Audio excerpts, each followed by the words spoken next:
오만석 씨, 이때 그 라스베이거스를 찾은 자본가에는 누가 있어요? 아는 분 한 분 있는데 미국의 아주 괴짜 억만장자로 유명하신 분인데 이름이 하워드 휴즈라는 분이에요. 근데 아버지가 석유를 채굴할 때 쓰는 큰 거대한 드릴을 개발을 하셔가지고 엄청난 부자가 되셨는데 이분이 라스베가스를 찾은 딱 4년 동안 호텔을 아주 쓸어 모으셨는데 스트립 거리의 수익의 전체 3분의 1을 장악을 하셨대요. 그래서 라스베이거스를 사업가 중심 도시로 완전히 바꿔놓으신 분, 이렇게 표현해도 과언이 아니다. 더 나아졌네. 하워드 휴지가 얼마나 괴짜냐면 라스베가스 4년 동안 있었는데 그 한 방에서 하루든 단 한 번도 나온 적이 없습니다. 자, 그럼 어떻게 라스베가스 스트립 거리의 3분의 1의 그 호텔 카지노를 장악을 했을까요? 전화로만 한 거예요? 바로 자기 집사들을 시켜서 합니다. 그 집사들이 거의 대부분 충격적인데 몰몬 교도들입니다. 근데 왜 몰몬 교도를 썼을까요? 본인은 몰몬 교도가 아닌데 몰몬 교도들이 술, 담배, 도박을 안 하잖아요. 냉철한 이성으로 그래서 몰몬 교도들 집사들이 하워드 휴즈의 얘기를 듣고 이제 실질적으로 행동을 옮긴 것이죠. 교수님, 이제 본격적으로 자본가 대 자본이 투입되면서 가장 먼저 바뀌게 된 건 뭘까요? 예, 먼저 막대한 자본이 투입되면서 이 올스타들의 독점 공연이 열리기 시작합니다. 아하. 당시 라스베가스 호텔에선 손님들의 눈을 사로잡기 위해서 이 네온사인 광고판에 이제 스타들을 이름을 올리고 이제 경쟁을 벌입니다. 그래서 라스베가스 4주만 있으면 제3세계 국가를 살 수 있다는 말이 나올 정도로 스타를 데려올 수만 있다면 큰 돈을 지불했죠. 이때 라스베가스 호텔 공연계를 꽉 잡는 인물이 바로 배우 겸 가수인 프랭크 시나트라입니다.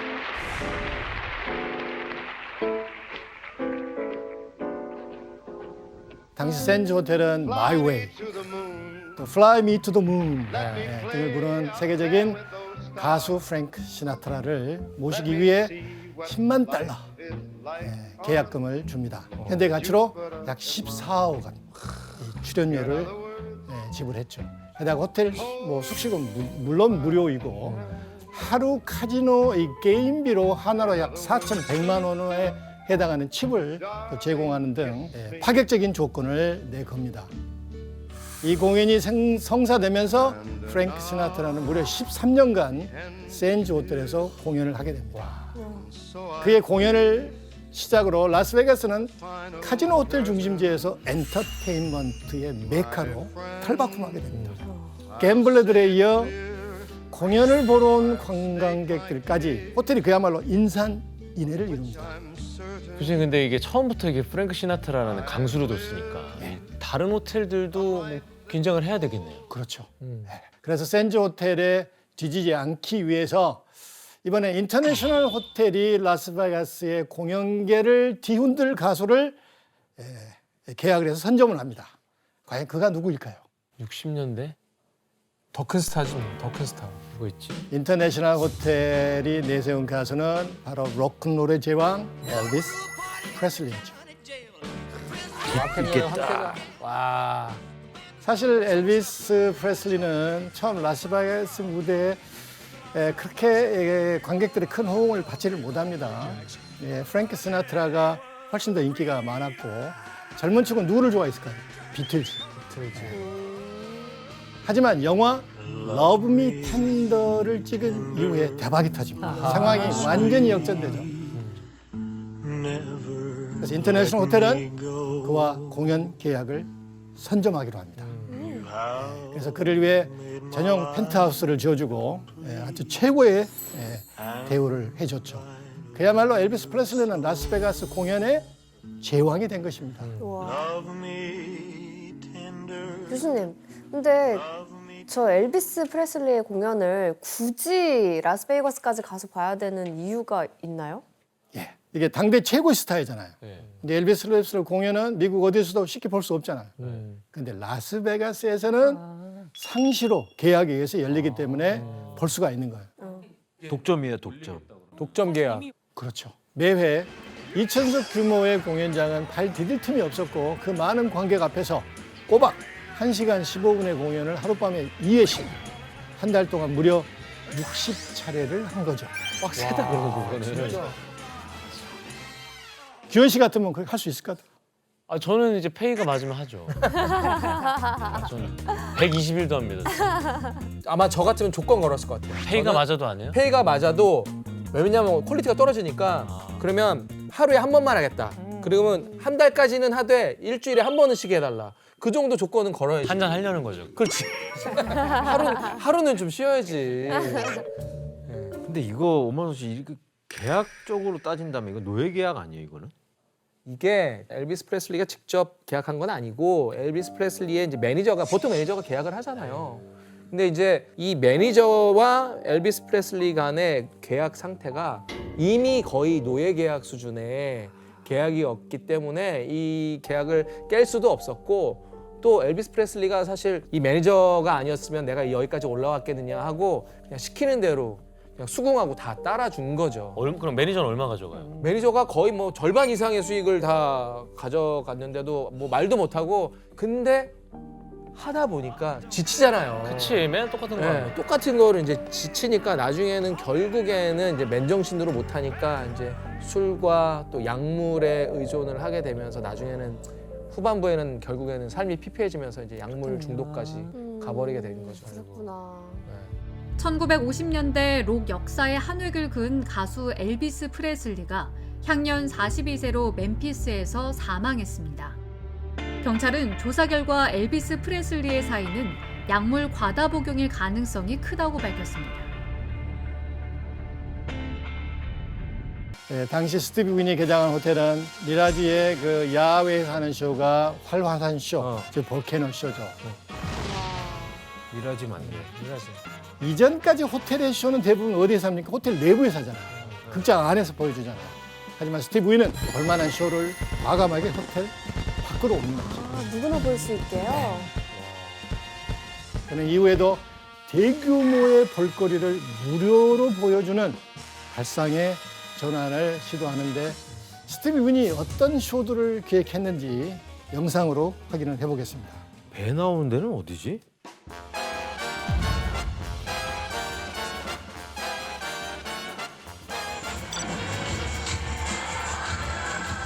신기하다. 방에서 보기 좋은 거. 근데 이거 해적선 맞잖아.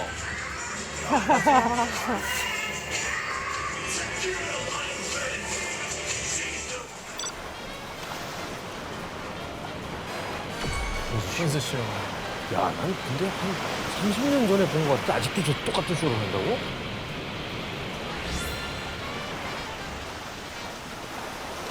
네, 관광객들은 누구나 호텔을 지나가기만 해도 이 쇼들을 볼 수 있습니다. 이후 라스베가스의 새로운 콘셉트의 호텔들이 문을 열며 레저 이벤트 타운이라는 목표에 걸맞은 이미지를 만들어내기 시작합니다. 그리고 이때 탄력을 받은 라스베가스 호텔들은 여기서 한 걸음 더 나아가서 가족 여행객을 위한 마케팅에 적극 뛰어들게 됩니다. 과연 이때 내놓은 것이 무엇이었을까요? 내놓은 거요? 얘들은 뭘 좋아합니까? 놀이기구. 네, 맞습니다. 바로 스릴 넘치는 놀이기구들입니다. 그래, 호텔 옥상 위에 있잖아. 신기해요. 옥상 위에 있다고요? 옥상에 갑자기 있다니까?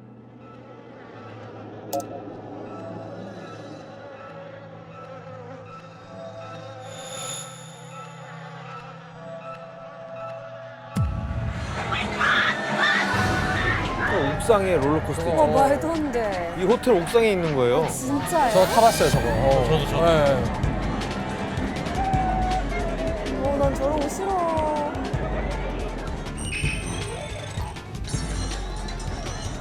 우와, 난 못해.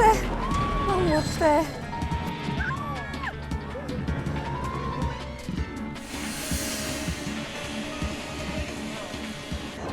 (300m) 밑에가 아무것도 없어요. 미쳤다, 진짜. 놀이동산이 따로 있는 게 아니에요.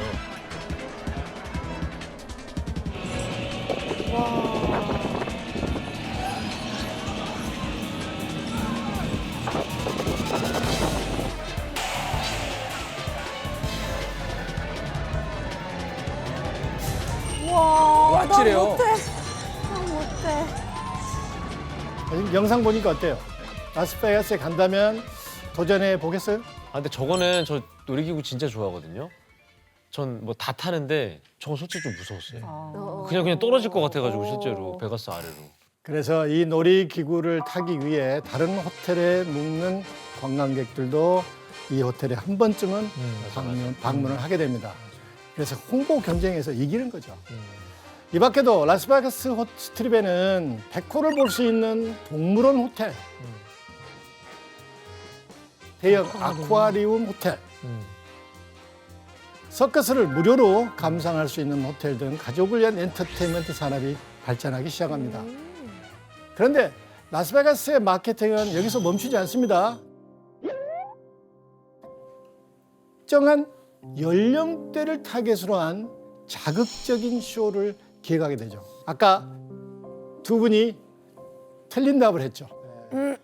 바로 18세 이상의 성인들을 위한 공연입니다. 역시 바로 라스베가스의 대표적인 스트립 쇼에는 크레이지 걸스 쇼가 있습니다. 크레이지 걸스.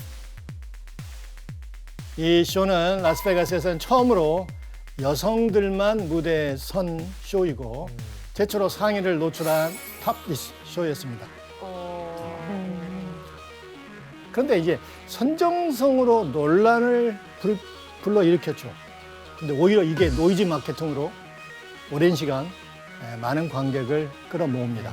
35년이 넘게 이어온 라스베가스의 최장수 쇼이자 가장 상징적인 스트립 쇼라고 할 수 있습니다.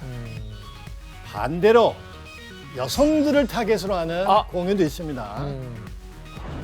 바로 상반신을 노출한 채 넥타이만 착용한 남성들이 등장하는 칩밴데이 쇼입니다. 아유, 부끄러워. 와 몸 좋다. 자, 이 쇼의 남자들은 평범한 남자들이 아닙니다. 황갈색 몸매, 완벽한 미소, 빨래판 복근 등 당신은 이 쇼를 보고 싶어 할 것입니다.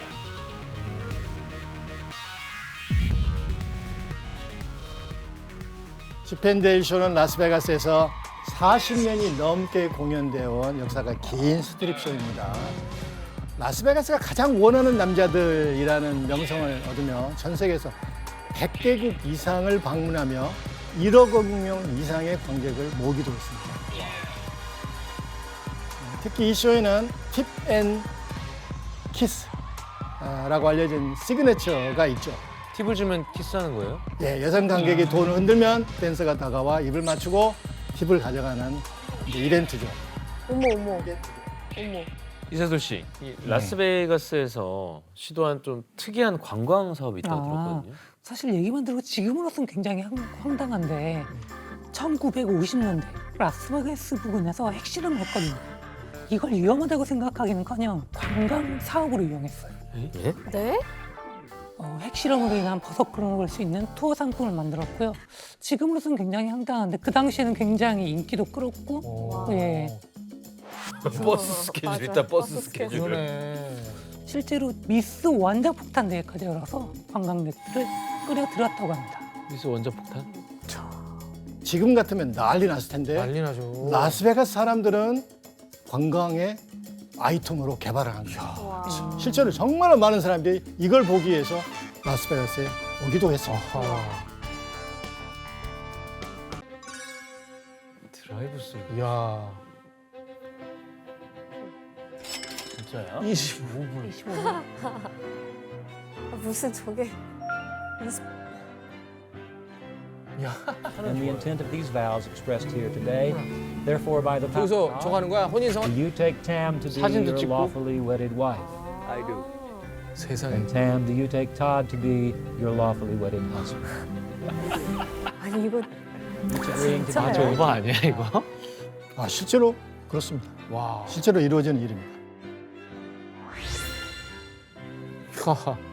스페셜 메모리, 웨딩 윈도우. 야, 그 진짜 저렇게 하시네. 신기하다. 이거 설정 아닙니다. 실제 상황입니다. 이처럼 라스베가스는 웨딩, 관광 산업으로 매출을 올리고 있습니다. 그 규모가 매년 20억 달러 정도라고 합니다. 20억 달러 정도라고 합니다. 20억 달러면 와. 근데 엄만석 씨, 지금 이렇게 소개된 결혼 베이거스에서 하는 결혼들 사람들 중에 저희가 알만한 유명인도 있어요? 그 라스베가스에서 결혼한 걸로 유명하신 분은 아까 우리 봤던 그 엘비스 프레슬리.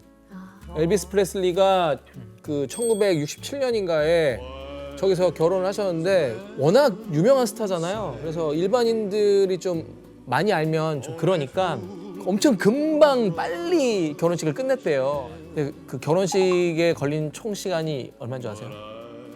15분은 걸리지 않을까요? 8분 걸렸어요. 와. 8분이면 아니 8분이면 아까 드라이브 스루보다 더 빨라요?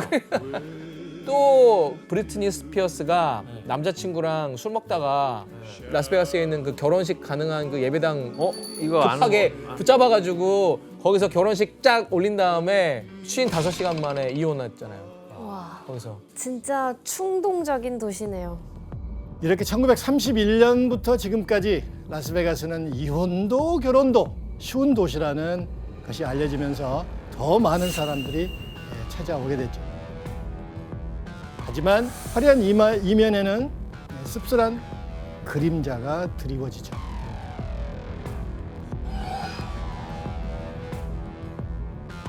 먼저 짚어볼 것은 바로 휘황찬란한 도시 아래 자리 잡은 노숙자들입니다. 라스베가스는 2020년부터 노숙자 단속법을 시행하고 있는데 길거리에 그냥 앉아 쉬거나 숙박을 한 경우 6개월 이하의 징역이나 $1,000 이하의 벌금이 부과됩니다. 이렇게 법에 의해 거리에서 쫓겨난 노숙자들은 과연 어디로 피할까요? 이 영화에 나온 거 아니야? 어둡고 습한 배수구에서 살아가는 이들은 스스로를 두더지족이라고 부릅니다. 이들은 이 법망을 피해 홍수를 막기 위해 건설한 이런 빗물 배수구에 자리를 잡고 사는데 한 1,400여 명이 이렇게 노숙자로 살고 있습니다. 냄새 날 거 아니야. I felt I could handle it, the situation. And it was obvious, that I couldn't, but then, that was, the older you get, time seems to go by so fast. Actually should get into sports betting because why? Because there is a good, you can, if you're knowledgeable enough, make money. 대부분 도박으로 가진 걸 전부 잃은 사람들이 도박으로 재기할 꿈을 꾸고 있는 것이죠. 안타까운 것은 이들에게 어떤 별다른 대안이 없는 거예요. 그러니까 돈이 한 푼 생기면 또 도박한다니까요? 지상 세계로 올라가서 슬롯 머신을 넣고 또 금방 돈을 잃고 다시 지하 세계로 그러니까 돌아갈 뿐입니다. 악순환이네. 또한 라스베가스는 미국의 자살 수도라는 불명예를 안고 있습니다. 아하. Mental health illnesses and suicide rates continue to rise across the country. Nevada is ranked the 8th worst state in the country for access to mental health care. 유흥과 도박의 도시다 보니 거금을 잃고 투신하는 사람들이 많죠. 그래서 라스베가스의 대부분의 호텔은 창문을 열 수 없게 디자인되어 있습니다. 그래서 씁쓸한 현실을 반영한 모습이죠. 이세돌 씨, 사람들이 이렇게 이 정도로 이렇게 도박에 빠지는 심리 뭐 때문일까요? 글쎄요, 좀 알기는 어렵지만은 도박 같은 경우에는 바둑과는 좀 다르겠죠. 바둑은 정말 실력 게임이기 때문에. 근데 바둑은 완전히 실력이고 도박 같은 경우는 완전한 실력은 아니거든요. 그러니까 사실상 어느 정도 운도 따라줘야 되는데 운을 또 과시네요. 내가 하면 되지. 이런 심리가 좀 있는 것 같은데 사실 절대 그렇지 않잖아요. 잃을 확률이 조금 더 높은 거거든요. 냉철하게 생각을 해야 되는데 좀 과신하면서 그것에 좀 벗어나지 못하는 거예요. 아니 내가 카지노를 운영한다고 생각을 한 번만 해봐도 오는 사람들 돈 퍼주려고 카지노를 내가 운영하겠어요? 돈 당연히 그렇죠. 말이 안 되잖아. 라스베가스를 보는 시각은 사람에 따라 다를 수가 있습니다. 어떤 사람은 죄악의 도시라는 이미지를 크게 생각하고 또 어떤 사람은 꿈과 희망의 도시라는 이미지를 떠올리죠. 분명한 것은 빛이 밝을수록 그림자는 짙어집니다. 그래서 라스베가스는 미국 자본주의의 명암을 가장 극명하게 보여주는 도시라고 생각합니다. 그렇게 미국인들의 욕망을 엿볼 수 있는 가장 미국적인 도시가 라스베가스가 아닐까 생각을 해봅니다. 스트립 거리의 화려한 네온 사인과 함께 빠르게 성장한 라스베가스가 앞으로 그 뒤에 숨겨진 그림자를 어떻게 해결해 나가고 어떤 새로운 역사를 써 내려가게 될지 함께 지켜보도록 하겠습니다.